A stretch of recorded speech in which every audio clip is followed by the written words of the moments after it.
Thank you. Thank you so much. Thank you. It is such a pleasure to be here today and to welcome you all to this convention. And I want to start by saying a huge thank you to everyone who's made it happen at such short notice. And perhaps more unexpectedly, I also want to say a genuine thank you to the 17.4 million people who gave the establishment such a well-deserved kicking in 2016. Thanks to you, the crisis at the heart of our democracy, and the intolerable levels of inequality and insecurity experienced by so many, thanks to you, they can no longer be ignored.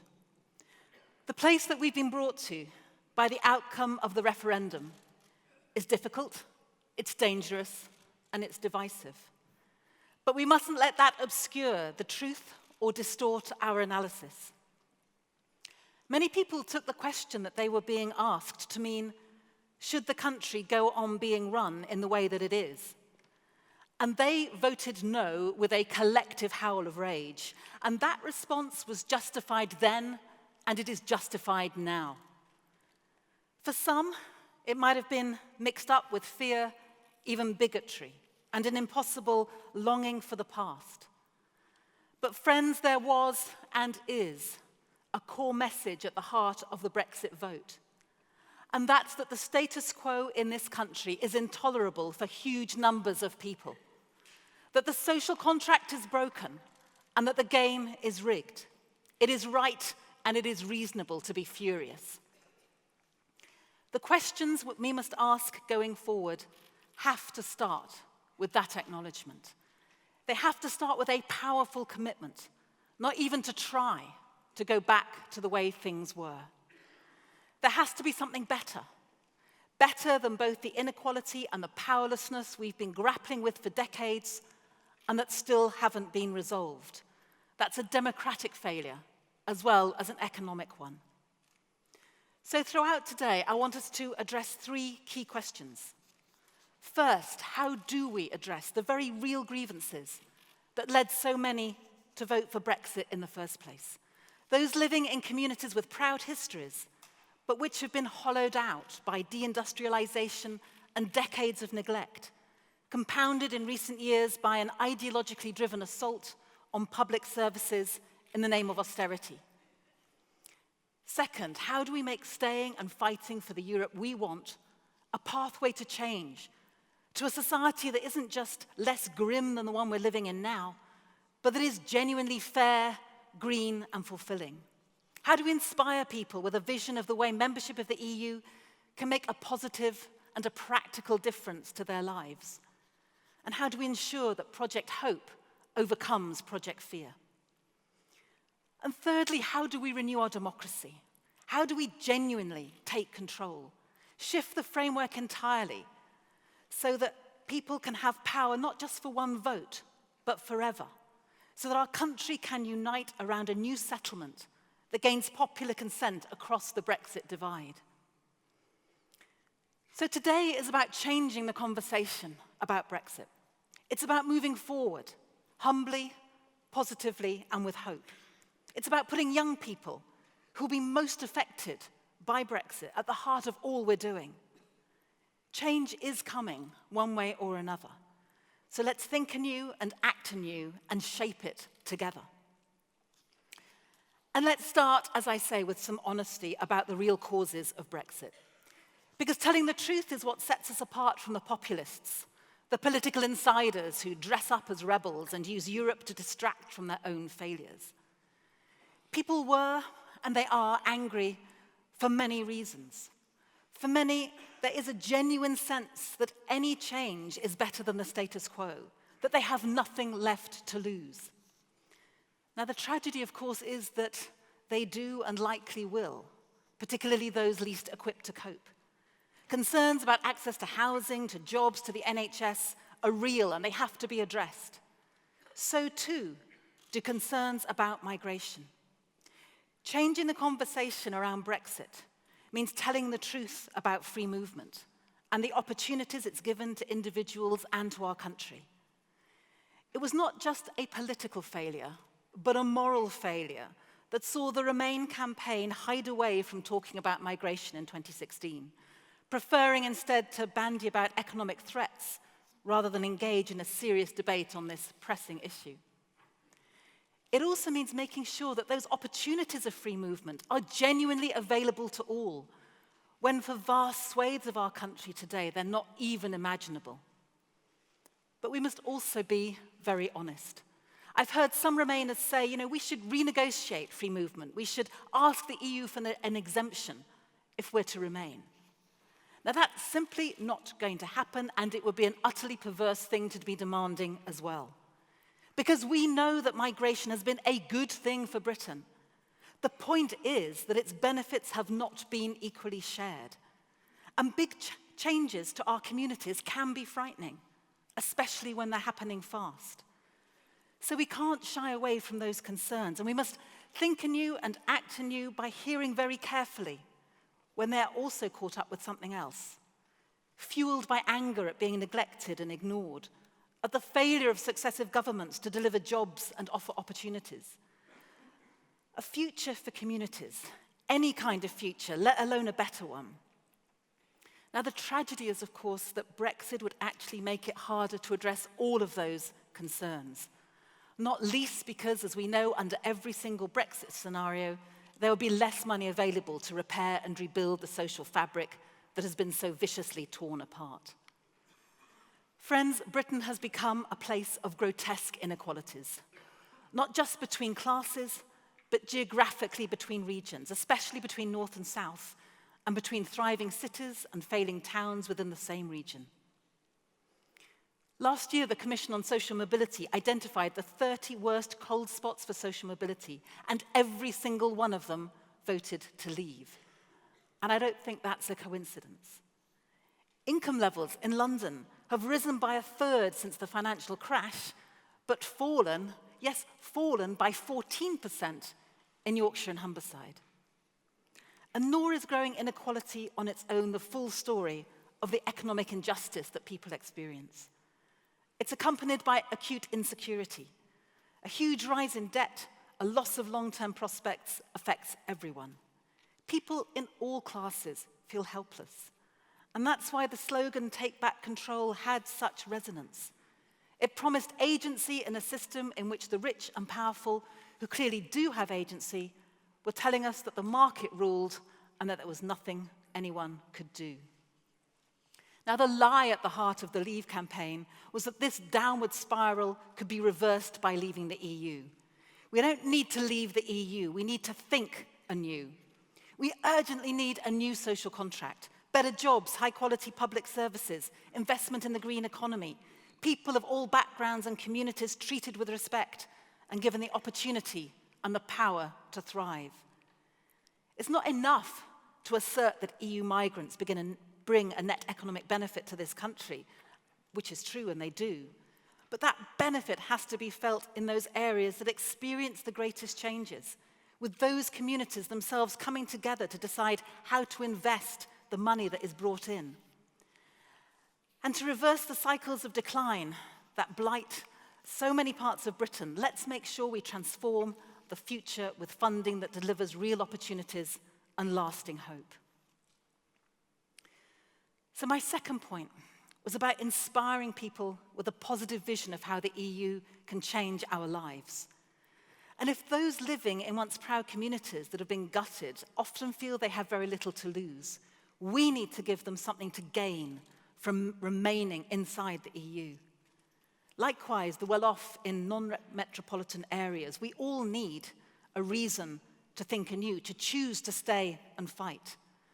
The 2016 result should tell us that Project Fear won't win people over. What they want is hope. And if Britain voted again tomorrow, the demographics of this country would probably already have shifted in favour of staying in the EU. But friends, that is not enough.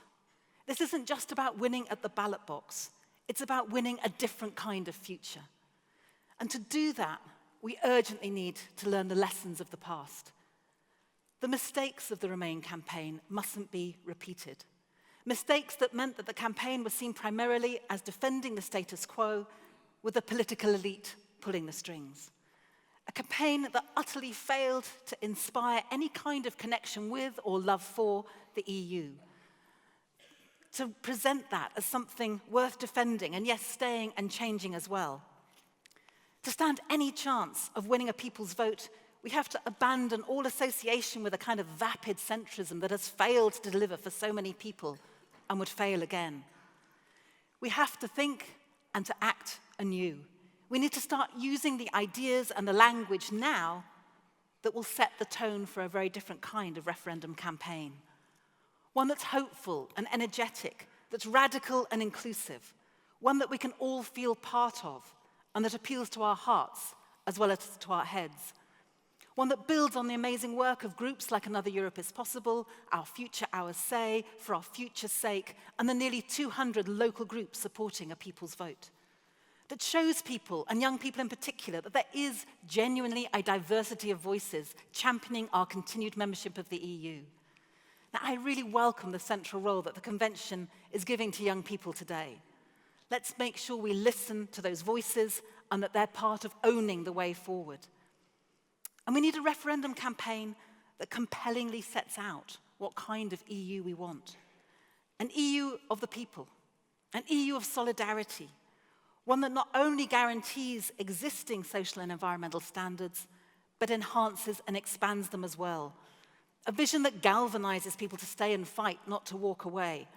One that's positive about who we are as a country and how we want to be seen. That's positive about our ambition and our courage.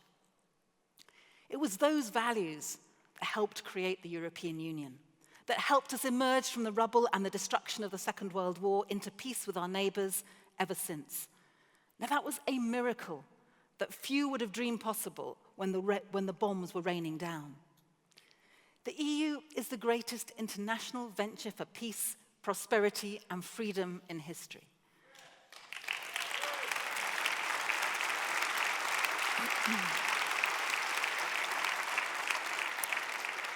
Now, where in the world has there ever been a better example of collaboration in pursuit of such values? Now, that astonishing achievement ought to be front and center of the Brexit conversation, and it's up to us to put it there. So too the social and environmental protections and that remarkable gift of free movement, the right to live and to travel and to love in 27 other countries. And so too the good angel sitting on our shoulder when it comes to upholding human rights, the friendships across borders, the cultural opportunities, the life without fear, the solidarity.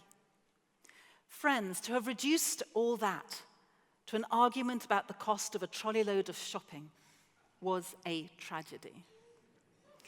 Changing the conversation about Brexit has to be moving on from the facts and the figures and connecting instead with the feelings, the hopes, and the dreams that will unite us. It's got to be about who we are as a country and how we want to be seen. Now, you don't need me to tell you that the EU is imperfect. I was an MEP for 10 years. It is, at times, highly political, top-down, opaque, and technocratic. But that is a set of problems that actually could be made instantly more transparent and accountable simply by live streaming all meetings and publishing all key documents. In the medium term, a constitutional assembly could be set up to examine the steps needed to democratize the EU, strengthening the role of the European Parliament at the same time as respecting national self-determination. Longer term, the EU must dismantle the domination of corporate power, which all too often still wins out over the will of citizens. Such reforms are long overdue, and we shouldn't be afraid to advocating changing the EU at the same time as fighting to remain part of it. But here I also want to challenge the media as well, who have made our job, frankly, so much harder. Not just those with an almost pathological hatred of the EU, but The Guardian, the BBC, the so-called mainstream, the so-called liberals. Decisions which are made in the EU affect us every single day. The laws that are passed make a real difference to our lives. Our members of the European Parliament represent us. So let's stop the fake news about straight bananas. Let's stop treating MEPs as if they didn't exist. Let's talk about politics in the European Union whenever news is made, not just when Nigel Farage stands up and gives another barrage to the European Commission.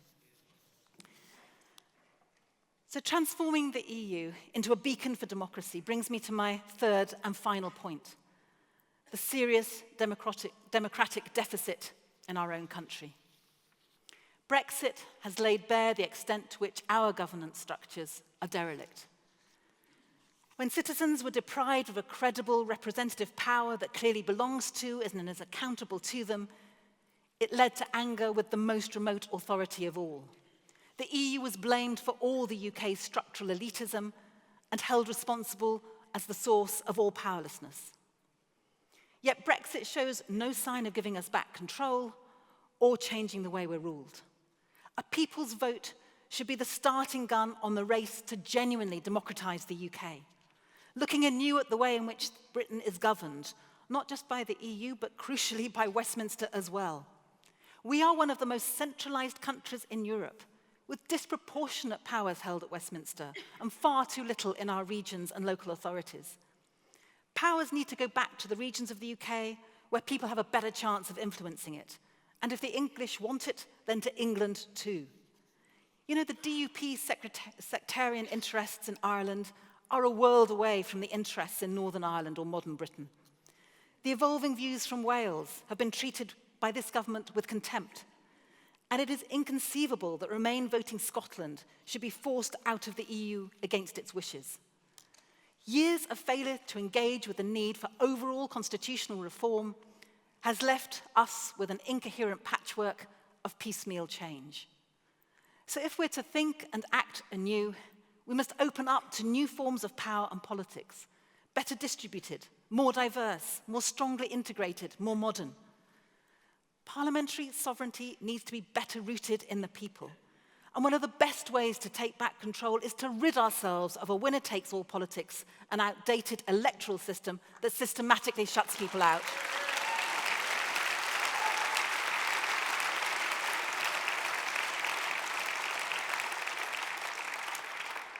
You know, 68% of votes cast at the last general election were effectively wasted. They made no contribution at all to the distribution of seats.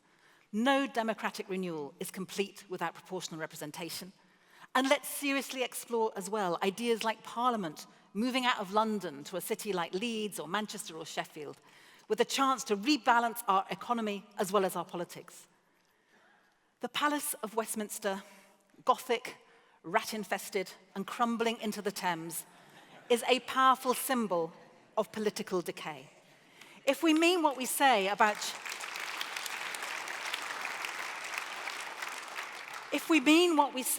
changing this country for good, then why not make moving Parliament out of London the first in a series of changes which turns the UK into a 21st century democracy?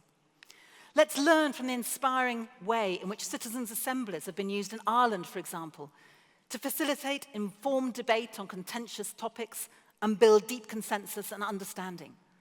Let's ensure that democracy can be no longer undermined by fake news and post-truth advertising by introducing new, groundbreaking digital democracy laws.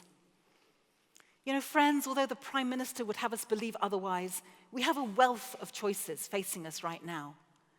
Amidst all the noise about the meaningful vote and parliamentary amendments and whether to extend or revoke Article 50, it's easy to lose sight of the much bigger choices that we can make. The public want to take control, and we must start to deliver that with a people's vote. If we're to break the Brexit deadlock in Parliament, we the people, you the people, all of us must lead the way. When Theresa May rules something out, it's often a strong indication that what it is just around the corner. And so on that basis, a people's vote on her Brexit deal is getting closer by the moment. So let us not